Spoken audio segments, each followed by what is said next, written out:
It was our 15th anniversary, a day I had been anticipating for months, meticulously planning every detail. I wanted it to be perfect. Flowers, a heartfelt letter, a dinner reservation at the place where we had first met, everything designed to celebrate the life we were supposed to share. But life had other plans. I woke up that morning to an empty house.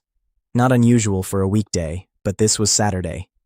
Jenna, my wife, had texted that she was going to catch up with friends and would be home in time for dinner.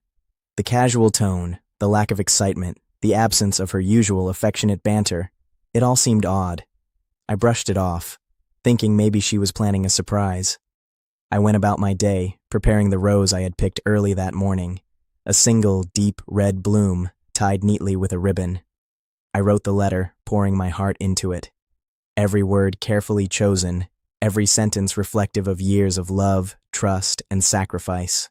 By late afternoon, a nagging unease settled in my chest. I decided to check the messages she had been sending to friends, purely out of curiosity. My eyes widened as I saw the notifications.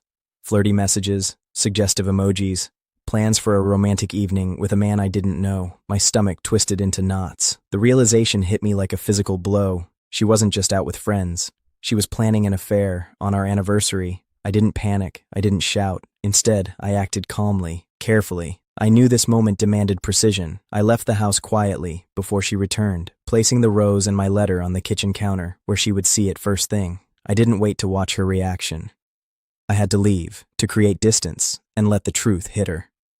Hours later, I received a call from her frantic voice. "Where are you? Why did you leave?" I stayed silent for a moment, letting the gravity of the situation settle. I just wanted you to have this," I said softly. "Read it." The letter contained everything, my love, my pain, and the knowledge of her betrayal. I described how I had discovered her messages, the timing, the lies.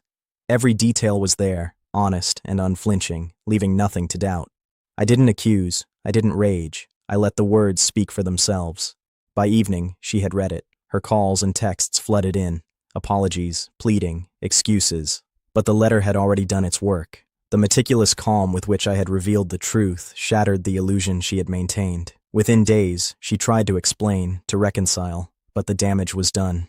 The letter, paired with the rose, a symbol of the love she had betrayed, left her facing the consequences of her choices. Friends who learned of the story spoke quietly, but with judgment. She could not hide behind charm or manipulation. I moved out shortly after, quietly securing my life, finances, and dignity. She faced a social and personal reckoning that was both swift and unavoidable.